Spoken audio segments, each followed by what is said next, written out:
It's 6 o'clock in the evening on Tuesday, March 10th. I'd like to call this special work session of the Colerain Board of Trustees to order. Mrs. Harlow, if you could call the roll. Mr. Barshakopan? Here. Mr. Unger? Here. Mr. Waller? Here, Mrs. Harlow. Thank you. Mr. Mills. Good evening, Mr. Unger, Board of Trustees, Ms. Harlow, Mr. Baker. This is a special meeting today that was requested by the board for the purpose of discussing changes to the policy book. And for this discussion, if you don't mind, I'd like to ask Mr. Jeff Weckbach to join us. Jeff has been the person who is running point on our policy book discussions and updates. And so what we have done this evening, we've got an hour allotted. We've got a lot of issues to go over. We have provided a number of questions that have come up over the course of the last year on policy and where we can make that policy better. As you all know, our job, your job is to create policy. Tell us how you want the township run. Our job is to run it according to policy. And so when there are questions that arise, we have been sort of jotting those questions down, and we are now bringing them to you for direction. So with that, if you don't mind, I will turn it over to Mr. Weckbach and hopefully ask that Mr. Weckbach walk us through this conversation. Evening, board. So, we can go as deep on these policies as you want on any of them. We can provide as much information as feedback as you want. If you all want to do your own independent research on all of this, that's encouraged as well. But as Jeff was saying before, we take that policy book that was adopted by you all over a year ago very seriously, and we try to execute on a day-to-day basis according to that policy. And so we pulled together a list of questions that are some gray areas and things that either we've identified or other staff members have identified as gray areas that could be used or that could benefit from some clarification. And so those are included in your agenda packet. I'd be happy to walk through them or however you all would like to address this. Also in this packet are a slew of additional policies that we would like to have you all consider for adoption. So right now we are going through the process of evaluating where we stand in terms of an APWA self-assessment. So APWA is the American Public Works Association. So we're trying to move toward accreditation in that department. And one of the things that they require are a number of policies to have been formally adopted by your elected body. So we have draft policies associated with best practices in here related to those items. We also have a number of fire department related policies that are best practices and that meet some of our standard internal guidelines. And then I also included the excerpt from the budget book that identifies the various financial policies that are considered best practices. And so, to the extent that you all have any initial feedback or direction on any of these items is certainly encouraged. And with that, I'll turn it over to you all for discussion. Okay, I had some specific policy questions, and some of these were brought forward by Kathy Moore, and we can answer them here in this public forum. And if you have the answers right now, that's great, but they're pretty specific.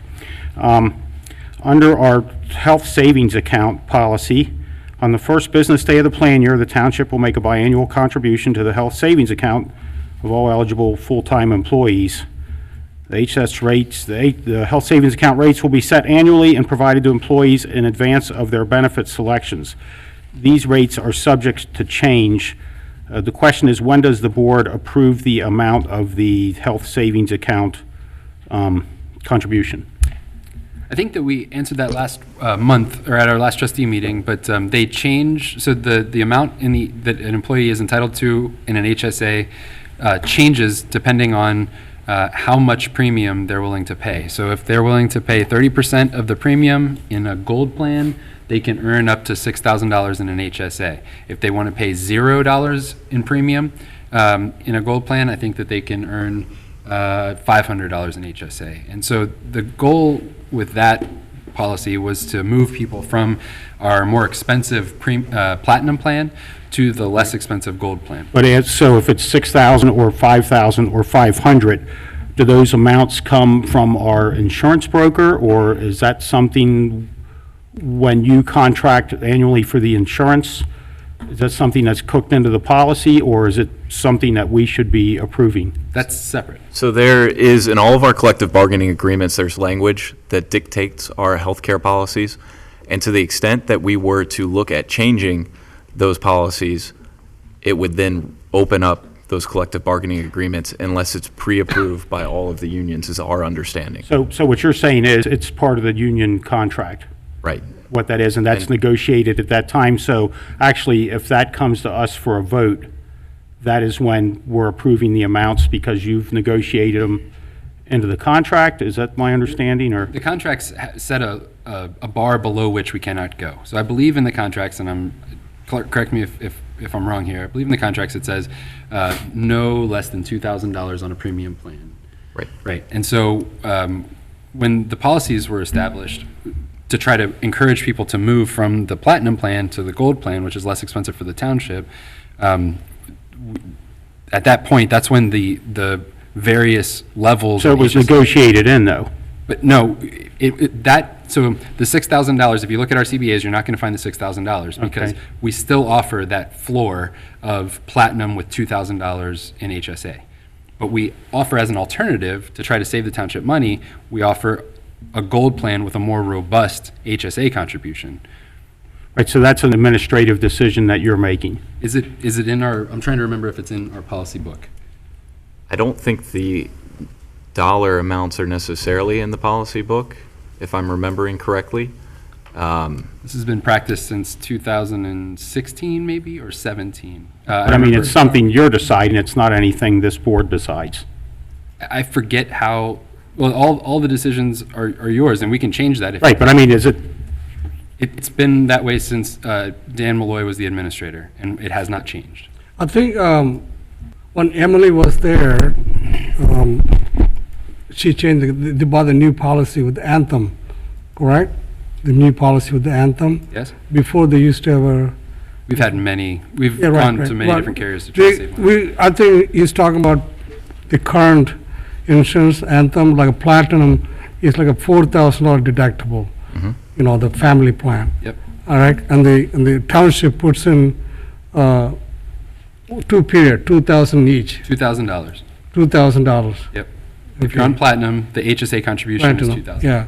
Yep. So, the gold plan like this, what are the plan, the individual plan, the reason being, I asked this question at the time last year, and to encourage the people, like if the family, wife works in somewhere, encourage them to buy the insurance from other places. That's a different thing called the MERP, which MERP, is. yeah, MERP, Yeah, yeah. that's the MERP. so with respect to this, when is our open enrollment month for the health? August 1. So when that comes up this year, If you'd like to change the structure. well, no, I don't want to change the amounts or anything necessarily, but when that comes up this year, I guess bring it to because there's nothing we can do in midstream, but when that comes up in August, then bring it Okay. to the board's attention and say, this is what our benefit offerings is. If you choose platinum, you get $1. If you choose gold, you get $2. Yep. I mean, whatever the amount is. Do you have direction that you would like us to, would you like us to move in a different direction? No, or- no, I'm fine with the program. It's just that her question was, when does the board approve this amount? So I guess the answer to that's going to be at benefit renewal time. Okay. Starting in 2020. Got it.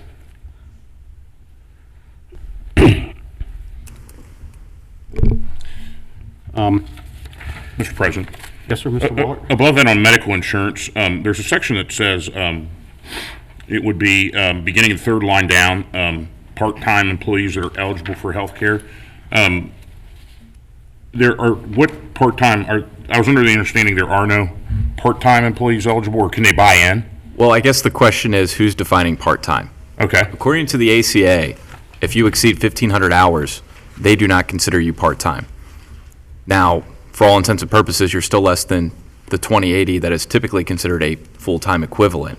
So, by ACA standards, that 1,500-hour rule requires us, if somebody exceeds that, to offer them health insurance. Or we would be subject to federal penalties and all that fun stuff. so I don't know that you even know this off the top of your head, but it's a pretty specific question. Do we have many that fall between 1,500 and 2080? Higher, 1,500 or higher, but less than 2080? I don't know that we have many There may be one or two, and I don't know to what extent we're allowed to necessarily discuss who or things like Absolutely. that. But yeah, Let me, if I could, kind of concentrate on that train of thought for a second. When you talk about the 1580, they're 1,500 but less than 2080, at 1550, they're not eligible for OPERS, right? Or are they? that's a good question. I don't know that answer off the top of my head, so. So I guess my question is, what's the advantage if we pass the 1,500 threshold? Why do we not then just move to 2080? Is it an employee decision? Is it an employer decision? It seems to me that once we're paying healthcare, Sure. we've crossed the Rubicon, so to speak, and it could be more cost efficient to maybe change the relationship of employment at that point, probably to the positive for the employee.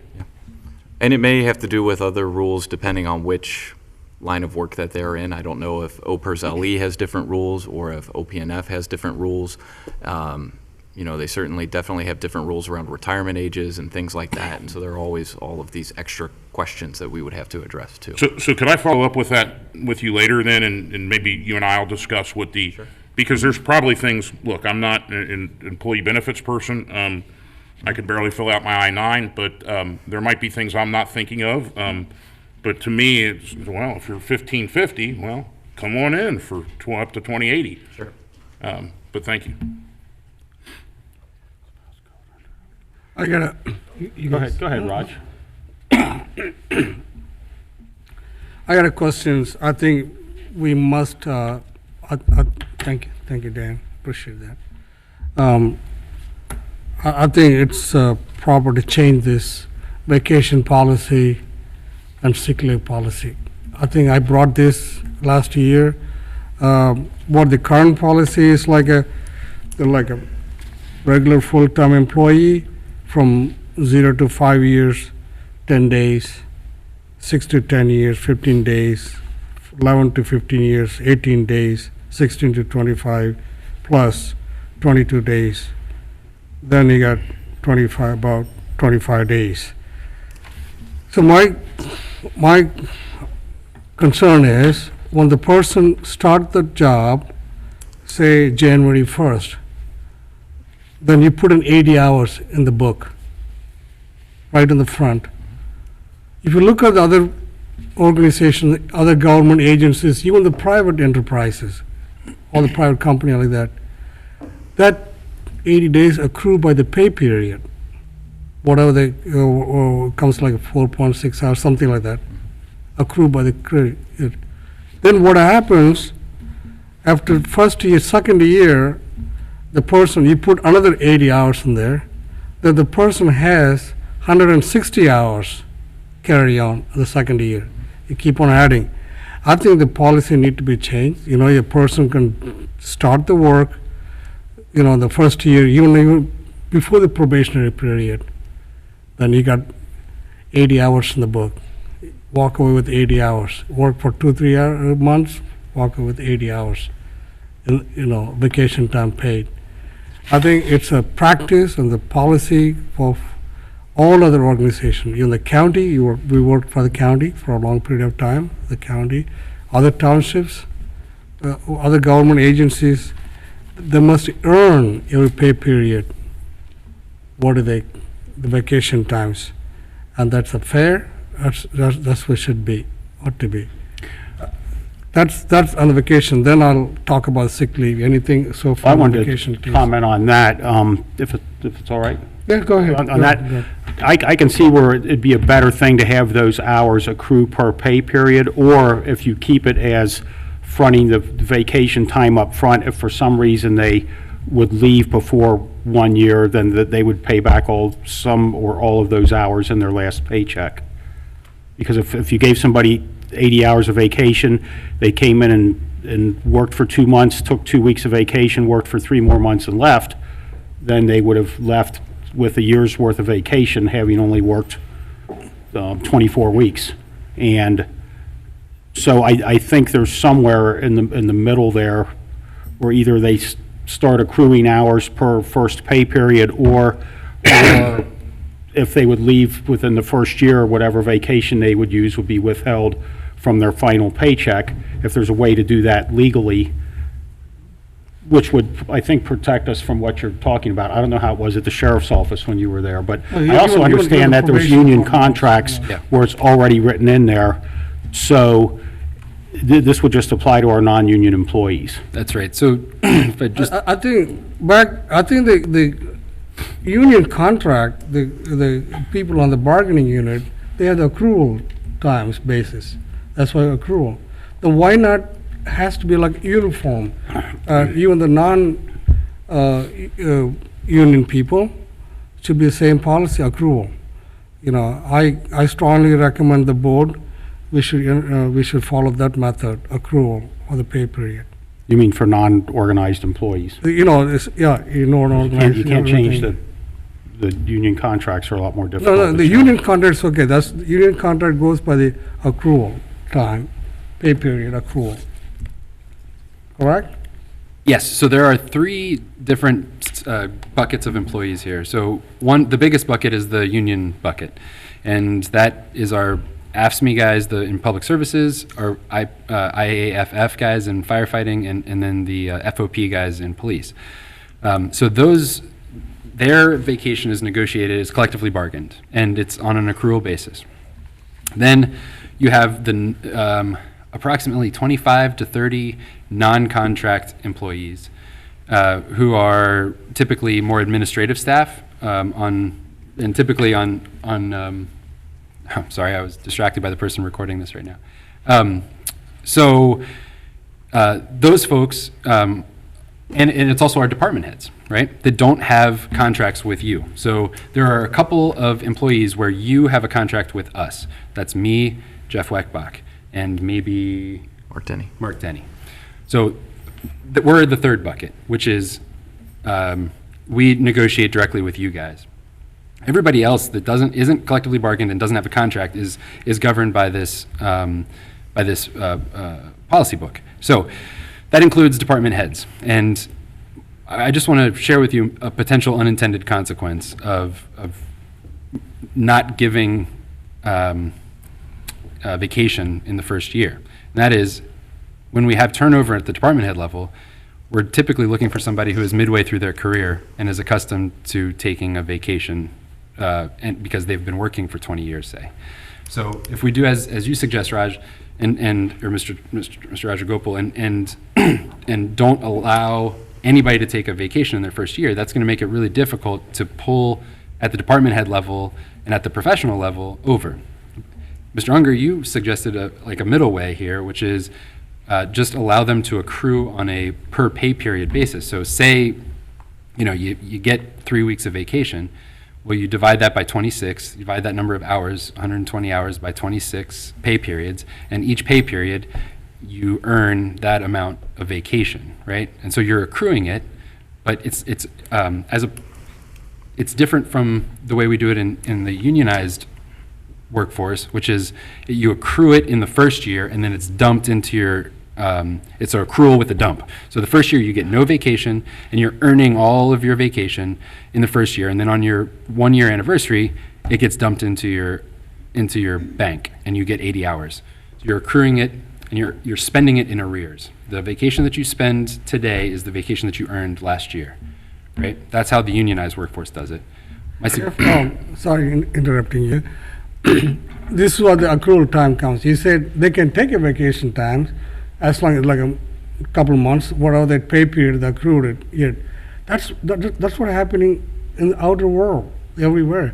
And our thing is I said mentioned earlier, a person can work say about 3-4 months. Okay, I'm leaving, quitting. Pay them the 80 hours of vacation time. So do I understand you correctly then that you would like for folks to earn each paycheck? Each paycheck Okay. accrual. Okay, so it's not, accrual. So a person can eligible to take vacations, whatever they accrued. I worked in the county for so many years. I even asked. I also made a research in other townships. Okay, I made phone calls and did some follow up on this. Even I brought it up before. I did some extensive research on that. how the other organization operates. I think that's a fair deal. So it's not going to be like our police and fire. It's going to be where you accrue and spend in arrears. You You accrue- take, after it'll- 3 months, whatever you earn during the pay period. Got it. As accrued, you can put in for the vacation day, you can go and take a vacation day. Mm-hmm. It's not like saying, oh, you can't take it, you gotta wait for a year, you can take it. Jeff, that's what it works in the juvenile. That's fair. Now, just to throw another wrench in this, implementation, if we were to make this change, you naturally have employees that are coming up on their anniversary and their accrual dump. So if we were to go that route, what is your all's recommendation? Is this something that would take effect immediately? And if so, is that one of those things where we just have to tell those employees, sorry, you may have been banking on this vacation time coming, but now it's changed and you're not going to get your 2 weeks or whatever that is on your anniversary. You're going to have to earn it over the course of the year. Just a question for So current the employees. 2 weeks they get at their anniversary, that's for what they've accrued, or it's for the next year? So it's for the next For next year. year, So we would be They will put it on the book. potentially impacting. So in their first year, they've potential already plans that had people have. 80 hours. Right. And so I guess communication, and if you were to move forward with this, is it something that would take effect immediately? Is it something that we would want to put some lead time in so that people could plan around it? Or is it something that you would put at start of the year? That's what I'm asking. I don't know, I would start it with any new employees as they come on. But as far as somebody that's been here a year and a half, and so they've had their 80 hours, plus they've gotten another 80, but they've only been here a year and a half, and they have, so maybe there's somewhere where if you leave before your anniversary of accrual, if you're here a year and a half and you've been given 2 years' worth of vacation time, which would be 4 weeks, but you leave 18 months after you started, then you would pay that back out of your last paycheck, if you've taken vacation that you weren't entitled to. Or of course, you're going to have counsel look at that and everything else to make sure it doesn't violate any laws. Can that offset, I don't know if they're separate kind of calculations, but can that offset any comp time or do you lose comp time automatically when you leave, or? Comp time is paid out legally per FLSA, I believe. We would have to pay out any comp time that's on the books. You can't, like, advance vacation, in a case of what Mr. Unger's speaking, you left, what'd you say, after a year and a half, and You've already been given 2 years of vacation right, hours. and you spent them, you used them. Yeah. Can that be offset with comp time at that point? My gut would tell me no, but I'd have to do some research before I Okay. give a definitive answer. I mean, I think the point is that we want to give employees every bit of what they're due. Right. But in a way that also is protective of the taxpayers, and the fact that, that there are oftentimes, and I don't think anybody approaches this and finding a gap in order to sneak through, but I just think that I think that we would be negligent if we didn't do our due diligence on that and find a way to make sure that it's completely equitable. I don't know what you do with the people that are, because I don't think it's fair either to say, hey, that vacation in June, I'll give you a good price on the tickets because you're not taking it. I mean, I don't think that's fair either. Yeah. Now, and also for what it's worth, there are some communities, I believe Anderson Township has moved this direction, where they have completely gotten away from vacation versus sick time and moved to PTO, which is something that you do see in some sectors. That would be a much more robust analysis that we would probably need to do if that was something that was palatable or even wanted to be considered, because that would certainly affect a lot of things. I have no issue with that at all, it being one group, and let the employee spend it on what they want. Well, would that be, how many sick days do you get, 15? I can't remember. Yeah, that around, calculus. 15 days, yeah. So you take 1.5, you take 15 sick days plus 10 vacation days, that'd be 25 days somebody'd be using through PTO, and I'm more the belief that sick days are for if you are sick. Yeah. And typically, when the communities move to PTO, they reduce that total, so you don't necessarily Can you get do that? 25. Because I didn't, in my previous life, I thought that was hard and solid, and maybe it is over at the other place. Back to sick days, continue with this conversation since you brought the sick days. I got to think. Other thing is the sick day contribution to the donation to the sick days to other people who need the sick days. I got two part of questions on this. Number one, we're the only Colerain using sick day. People can donate the sick days to other person who want sick days. I got a problem with that when we worked on this earlier in my job. People habitual call in sick.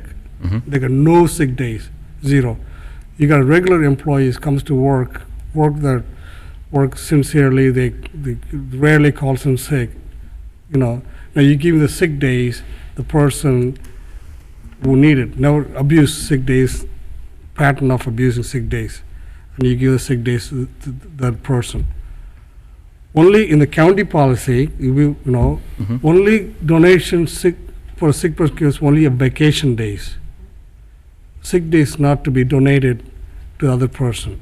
But it's commendable to do that to help somebody who really needs it. There's nothing wrong with that, to helping somebody. There are some people who abuse the sick days, and they got 0 sick days in their book.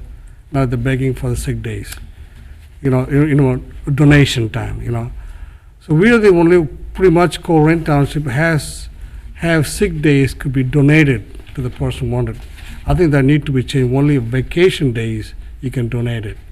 Because some people who, I don't know, when the people leave, retire, we don't give all sick days be cashed out.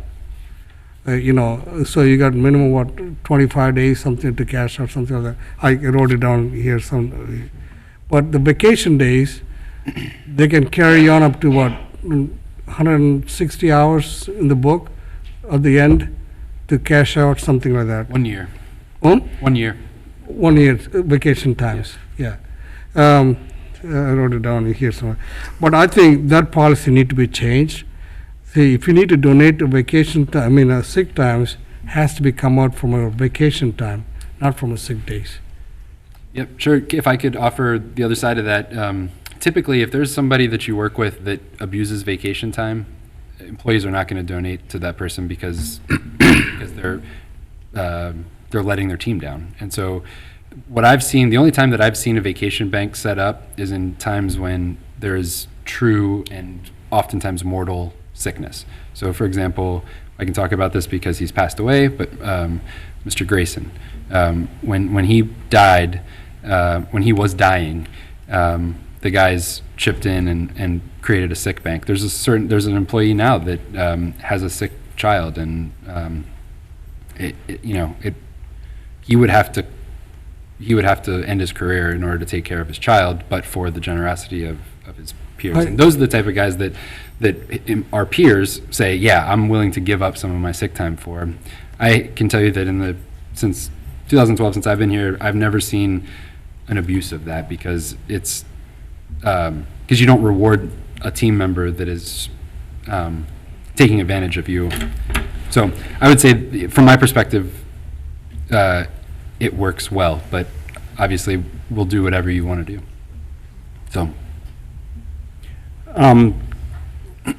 Back on the discussion about vacation days, I'd ask you to come back to us with a policy, and I'm just one of the three, that if you leave before your anniversary and you've already used up vacation time, that if there's a legal way to do that, to withhold those hours back, because we're on a 2-week Yep. pay period, that works, that if you would get your vacation pay and then halfway through the year you would leave, having already used your vacation pay, then your unaccrued time, especially your unaccrued time, especially in the first year, you would have to pay it all back out of your last paycheck.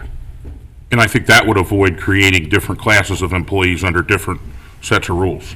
Because you could do that for the new employees too, if you wanted to say, hey, you get the vacation, and if you quit in week 2 and you've taken, or if you quit in week 15 and you've taken 2 weeks vacation you haven't earned yet, it'll be then deducted.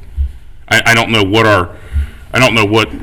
what type of leverage we have in that situation. I think that's what Mr. Unger's probably getting at too. I see. Yeah. But you'd have to check and make sure it's legal to do that, because I don't, So that's different from what Mr. Rajagopal is suggesting. So I'll bring a couple options, or, that'll be fine. okay. Okay, so I'll bring the option that Mr. Rajagopal is advocating for and the option that you guys are advocating for. That way, we're not losing out if somebody leaves before their Right. annual accrual date. As far as vacation, as far as the sick days, I'll let Raj get with you and sort of fine tune what he's looking for. Okay. There was a question on here, unrelated, that says, why do we not deduct a fixed amount from employees' pay to have a spouse covered under health care? I purchase health care through the township, and my health care costs more because I have my spouse on it. So I think that's already happening. There's a different rate for a single employee versus a married employee. Yes, sir. So that answers that question. This vacation leave, ORC 12413, I think we just discussed that. We talked about the retire, rehire policy a while back, and I thought we implemented that where if you retire and you rehire, you don't come in at the same rate, you come in at a first-year employee rate. Is that what it says? I think so. Yeah. So we covered that.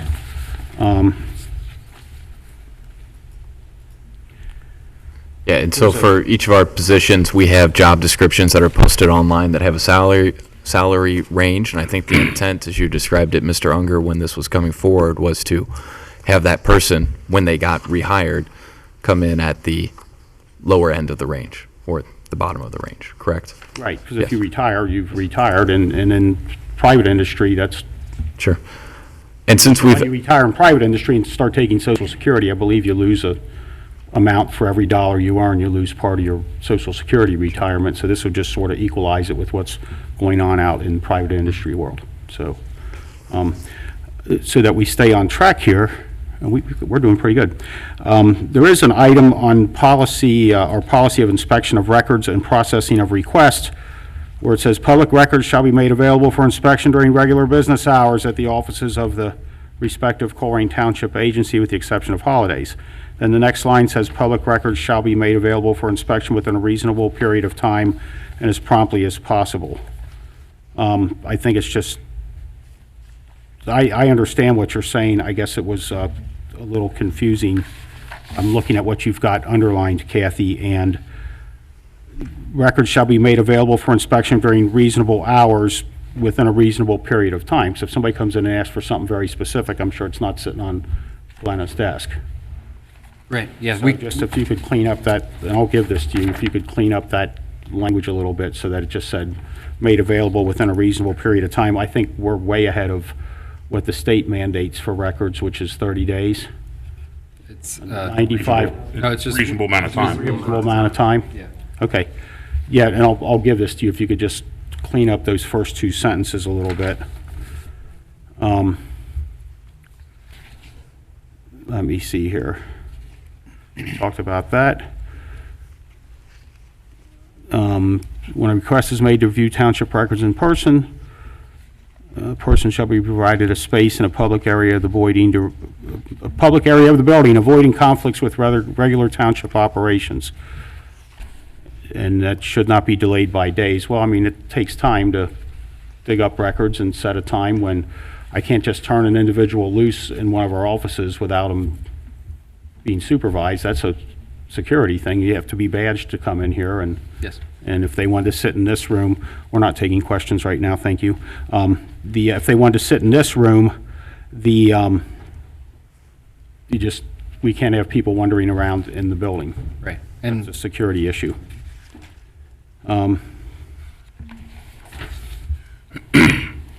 While we're dealing with the records request, this has to do with, I guess, the online portal. One thing I did notice, and there may be a reason that I'm not thinking of, that it would be useful to do so, but I love tracking the fact that that we know who's requesting records and when they're requesting it and how long, but it also lists the individual's email address. Yes. I guess that makes me slightly uncomfortable, in that, theoretically, excuse me, you can anonymously ask. I guess Mr. Solomon, what's the, It's a public record. It's a public record is a public record of who's requested public records. Okay. Because I've actually requested a list of different different localities of people who've requested public records. So that's, I guess I've answered my own question. It just seems a little strange to see that on the screen. But, you know, it's, Transparency cuts both ways. gotcha. And I will hand you all this. I'm looking through everything that was submitted. And the question just on the listing of policy 1.9, Colerain Township paid time off policy, holidays, and it lists the holidays, New Year's, Martin Luther King, President's, Memorial, Independence, Labor, Columbus, Veterans, Thanksgiving, and Christmas. And I guess it doesn't, but that's not a holiday. It says plus 2 personal days. So where does it say that employees get personal days at? Or could you add that to this, so it says it? I did not. Do employees get 2 personal Yes. days? Yep. And It says in the policy. it says in the policy. I think she just wanted it written under holidays, and that may Well, or they- may not be the right place Yeah, for it. there's another place that I can find here. That's fine, I'll hand this to you, and you can, Okay. I want It to, says in the policy. and the other thing that I had as a part of the request is, it was before you got on the board, Matt, but we adopted a Hamilton County Boards and Commissions application. We adopted that for Colerain Township for people that want to volunteer for boards, and so we've actually used the exact same Boards and Commissions application that the county uses, something that's been legally tested and has worked for a period of time, and I think it's a good idea to have that. I think the one question we added to ours was, have you donated to the campaign of any elected official in the township? And that would include the 5 school board members and the 3 trustees and the fiscal officer, and that's not a deal breaker as far as appointment to a commission, it's just for transparency purposes. And it says on here, this is for paid board members. No, I filled this out for the county when I was on various county boards, and I was never paid for any of them. This is for volunteers. This is, so, this was, I don't know, and Jeff, you were down there Jeff Weckbach, you were there for a long time. I don't think anybody on the Tax Levy Review Commission or all the other commissions down there was ever paid. No, I mean, I don't believe even like the hotel motel lodging tax, which you're on right now. I'm on the Convention I don't think Facilities you get Authority, and we do not get paid for that either, so. anything from that, so. But I'm on the. I Hamilton can't County- speak to maybe the Regional Planning Commission. I don't know if they receive a small Right, stipend. but specific to this form, which was, it just says Colerain Township on it now instead of Hamilton County, we don't pay for these, although do we pay our Board of Zoning Appeals a stipend? BZA and Zoning Commission, I believe, is $100. What is that, $100 a year just to Yep. cover gasoline? Yep. But do they, In theory, they are filling that out as well in order to apply to be on those boards. okay. A follow-up on that, does that, if, once you've filled this out and you've been selected, is there a conflict of interest document that's filled out by that individual? I think that question's on here. It's on, List any discipline action. Can you hear us okay, Dana? I didn't have my mic on. Heather, turn your mic on. Ms. Harlow? Mrs. Harlow. Yeah, sorry. Whatever Matt says, do, okay? No, that's already a question on our application. Please disclose all joint holdings of real or personal property, business partnerships, or joint business and partnership interest you and members of your family maintain with any current public officials or member of their family or any official associated with the board for which you are seeking employment. Please disclose the official and nature of the relationship. To answer your question, Matt, the next question is, do you own real property, personal property, financial holdings, or receive income from any source which might represent a potential conflict of interest or appearance of conflict of interest with your requested appointment? And then it asks the question if you've not paid your taxes in the last 3 years and that type of stuff. So hopefully that covers what you're, Actually, so my experience on 3 school boards is that you actually then fill out a conflict of interest. It's actually legally required in the statute to fill out a conflict of interest form to indicate when you have a conflict of interest, you won't vote or discuss, and I can't remember the nature of it, but it's not part of the application process. It's part of the next process. And I don't know, maybe that's something we need to discuss, having maybe separating that a little bit. I'm a little uneasy about asking on the application, have you donated to any of the candidates? I think that, I think that's a free speech issue. But I don't see it as a problem on the conflict of interest section. And what do you mean by donated? I mean, there's different, there's different levels, and does that indicate a conflict of interest? I don't know either. It just seems like it's a morass. It's a big kind of mess. Matt, I really agree with you. I totally agree with you. Some people apply for a job, they may have a great talents for that job. And because he has contributed something, funds to the campaign, that person should not be excluded, because you want to serve the township, the person wants to serve and contribute his service to us, and that should not seclude or exclude that person from applying for any volunteer positions in this township. I don't think it does. I just think it is just a transparency thing. If Sure, somebody, yeah.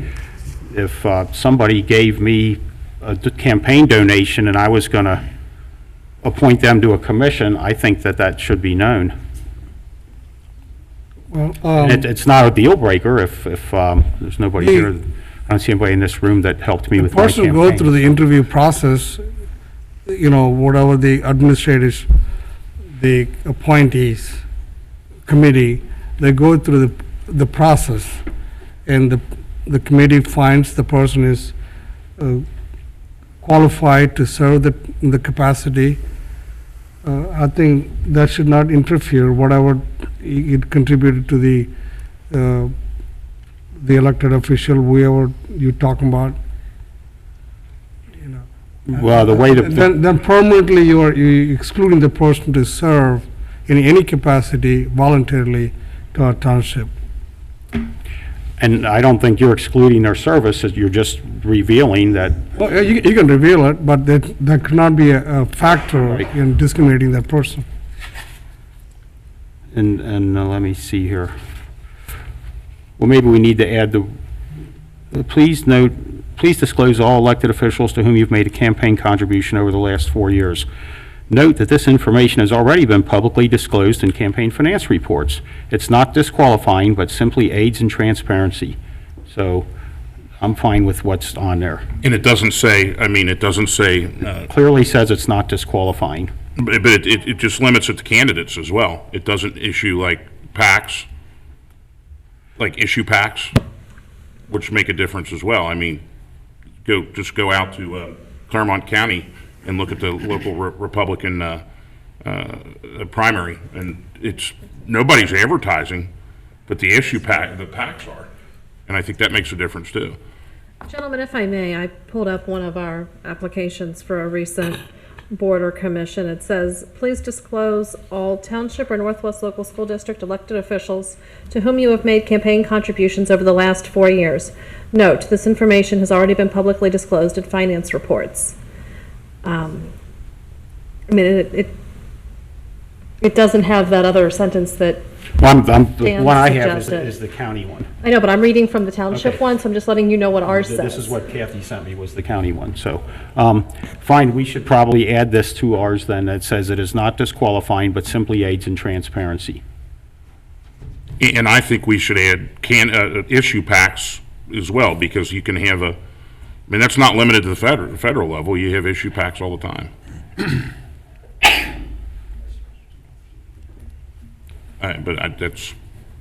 I'm just one person, so, Since You're a very important person, thank Matt. you. Since that's a change to a form, not necessarily a change to a policy, Scott, I didn't know if we would need to have formal action by the board for something to that effect, or if that's something that could just be administratively I will walk changed. this over to you, and it is not disqualifying, but simply aids in transparency, if you would add Sure. that to the form. You can bring back the form for approval. Yeah. Want us to bring it back to you? Okay.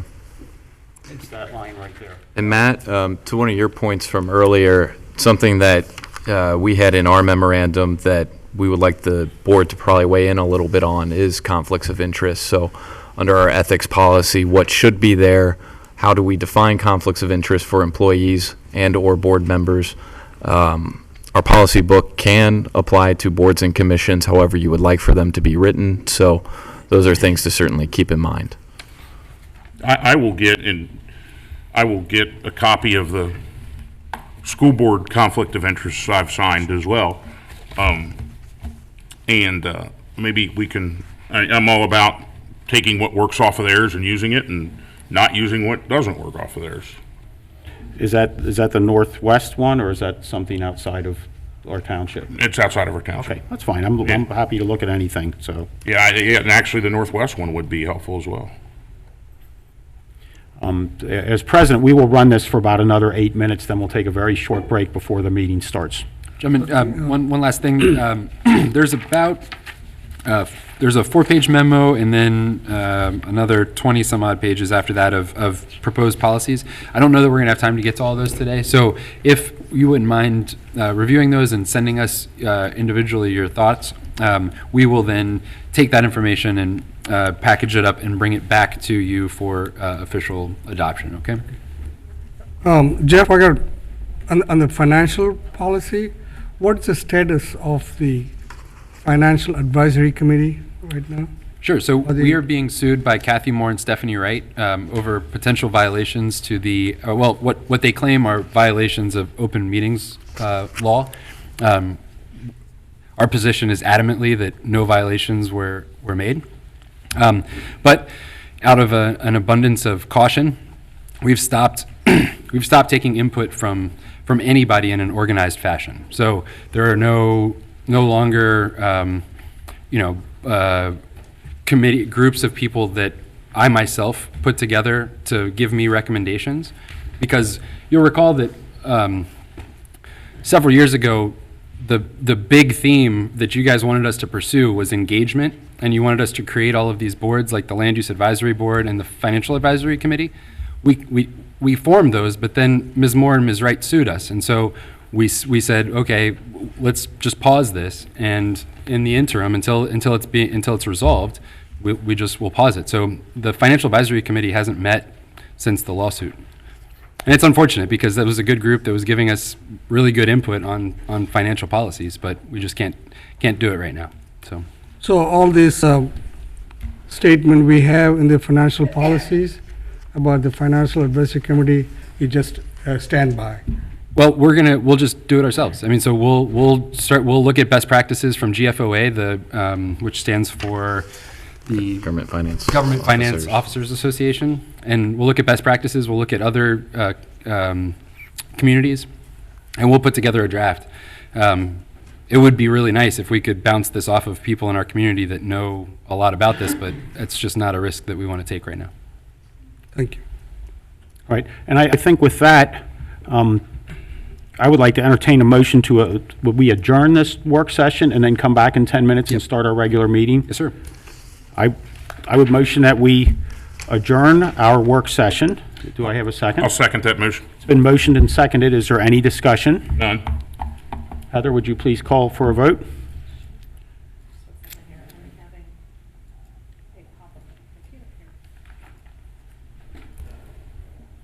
Mr. Rajagopal? Aye. Mr. Unger? Aye. Mr. Waller? Aye. The work session is closed at 6:48 PM, and we will be back at 7 for our regular meeting.